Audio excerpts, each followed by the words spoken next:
So the other day I had Omar doing a shot and a ghost, and the goal of this was to get him into that front corner there and have a lot of hold and delay that ball. So let's see how he's doing here, and we'll pick out a few little things. And again, I was trying to make sure that when he arrived at the tee, there was a tiny bit of a pause, needed to wait for a second, then explode and move on. He just cheated a little bit on that one. So again, the goal was to get him into this corner. Is he delaying? Is he holding? And there we go, is he setting up the same way for every shot? That's the big goal there. So he's getting in, nice little skip, very good racket engagement. As he leaves the tee, that racket is up nice and early, showing a lot of threat and a lot of options. Massive fan of that. I call it the lollipop ladies. So, a bit of a strange one, but you imagine like a lollipop lady holding up her sign there, basically saying, right, there we go. I'm going to, stop traffic. And for me, that's exactly what you want to do. You want to stop your opponent's movement. You want to, inverted commas, stop their traffic. It's quite a cool way to look at it, I think. So he gets there, lovely little crouch. He's just starting to develop at his knees there, getting a little bit low. As he gets there, look, he keeps that racket steady and still the whole way. That's phenomenal. Really good. Steps in. Let's see what he does here. And he plays a cute little drop shot. Last little second movement, little drop shot there. And what he's done well, just for a bit of a backstory, he used to have a very wobbly wrist. This used to be that big swan neck, that wrist there, but he's doing really well in keeping it or lessening that twiddle in the wrist. And that's helping him play it with a lot more consistency into that corner. So we'll just keep having a look at some of these. This idea of shot and a ghost, pausing on the tee. There we go. Look at that. That was very similar, wasn't it? As he's moving in, he's up, he's still, he's getting his racket nice and steady up near his head, a lot of threats and options. He hasn't committed big as well, which is nice. That is a very neutral swing. And that's really hard. If you're on the tee, you have to get to the tee there, completely stop your movement. Both feet have to stop there. You have to wait, wait, wait, wait, wait. What's he going to do? And then your movement's broken. And then at the last second, he just does his little trigger, his little hitch, which is always going to happen. That's always very natural. And he decides to play it across. Again, some of the shot quality wasn't the highest, but that wasn't initially the big focus at the moment. The focus was arriving in that front with a lot of threat, a lot of options, and making some really late decisions with what he's doing. And you can always try to incorporate it with movements. Really cool, I think. The ability to just move on to that ball. If you're getting a shot like this in a match where you've hit a drive, you're watching your opponent, split step in there, bang, and then you could have a range of shot, a variation. And this is one of the first times we've actually done it to this detail. So, the next few times we do it, I'm sure it's going to be better and better. Again, look at the beautiful similarities there. Simple. What's he going to do? We obviously saw it as a drop shot. Really nice. Really nice. Look at the quality of this as well. Probably takes a little bit he's a bit too close. So he's having to come across the ball a bit. But you know what? There's a really nice bit of cut on that. What I like, let's just notice where he's hitting that ball on the front wall. Again, the more I zoom in, the more it blurs. Can't actually zoom in more than that.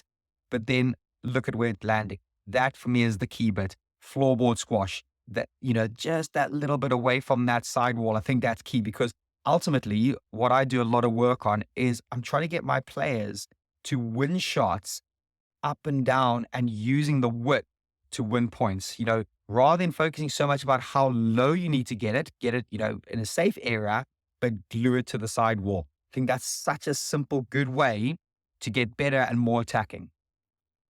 So let's keep looking at a few more different ones. Again, doesn't quite get his cross court right. He's in good position there. And maybe just what's happening here. Yeah, the wrist wobbles a little bit. And that maybe is one of the key factors that he's not quite getting the wrist right. He hits it and doesn't get his angle. You just see that it hits that front wall way, way too there. So it's kind of like a hybrid lob cross court there. What I'd ask him to do is go, it needs to be around about there somewhere, using all that height just to lift it and fade it into the corner. And the reason I haven't suggested that he goes like really wide, we don't want the risk of hitting it straight out to the top there. It's way better to go thinner. And let me zoom out and show you what I mean. When someone's lobbing from the front, this is a little side note, I like to use around about this area there. Because think about this, there is so much height above that point there. And what'll happen, that ball should come over those arrows there and literally start to drop in and around there. So a lot of coaches, and I don't necessarily am against this, start to ask their student to aim onto that sidewall area there. I actually don't think that's great because there's such a risk that you're going to hit it out. that line there is such a risk. And there's only a limited amount of height. But if you try and cut the corner of the service box off, coming somewhere along that angle, you got so much more height. It's ridiculous the amount of height you can get. And that ball will now land next to the sidewall in the corner. And you know what happens? It starts to take these little weird deflections. And it can be really awkward in that corner there when you're aiming for over the corner of the service box. So I know I'm a little bit off topic here, but actually I think it's a great coaching point to help people when they're lobbing from the front, not to focus so much on what's going on there, but to focus more about what's going on. Is the ball traveling above that area? For me, that's a real key bit. Okay, so back to what we're having a little look at here. And he was getting a bit tired. He had like a big squad session before this, and so maybe his movement was a little bit raggedy sometimes in the ghost. But look at this. So think about all the drops he's played. He's gone in, got the same lollipop lady, and let's see what happens. Same setup with the feet. So what he's doing is he's getting into a similar position, but is able to now play a multitude of shots, and that's phenomenal. That's what we want to be getting. This idea where you've got threats and options. And let me just clear up what I'm talking about here.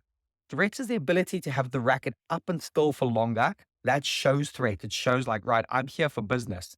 Options is possibly more about where and how he's stepping in. So, he's got himself in a good position that ball now feels like he's got options. He's got 2 or 3 shots from the same position. And when you can get that, great stuff. And that's a nice attacking low shot, goes in there. Again, if you did that on purpose, great, a little bit short. You obviously want to be able to also play it where it gets past your opponent and fades. Okay, so let's have a little look here. And there's obviously a good physical element that starts to come in the more he does this. That was a little bit better. Went a bit hard. I actually like where he aimed, but there was no finesse on that one. So just watch the last couple, but you're getting the sense there. And you know what? Messing up, totally cool. You need to mess up. You need to experiment. Become a scientist. I love getting my students to be scientists, experiment with things. So that was quite nice. Possibly a little bit close because you see he had to break that wrist a bit to create some shape. But I like that hit inside. I think he just clips the tin there. But good. This is great. Getting into that front backhand corner for him, having threats, having options, and being able to play a multiple few shots from the same position. And yes, what he's doing now is just getting a bit close. And that closeness is now affecting the quality of the shot. Even there, the kind of nice little hybrid kill drop.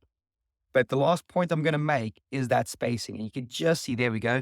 There's that wobbly wrist, that swan neck wrist where the wrist has to break and come round. And then what happens is the racket head's looking the wrong direction. The forearm is a little bit wrong. And it negatively affects what you're going to be doing on the shot there. As he plays it, a little bit inside out. And sometimes it can be actually really deceptive, but I wouldn't necessarily recommend this as a standard. And you see he has to slash across the ball to be able to put it, into a nice area. And it does well, like it's good, it's awkward. He's hitting that floorboard squash, which I'm always asking for. So the really good stuff here from Omar. I'm looking forward to working on with him some of these in the future to be able to refine what he's doing in that front backhand corner, showing a lot of threat, a lot of options to his opponent, not a lot of options, but showing a lot of options. So his opponent will be negatively affected when they're on the tee. They have to wait, they have to stop, and that really eats away at the legs.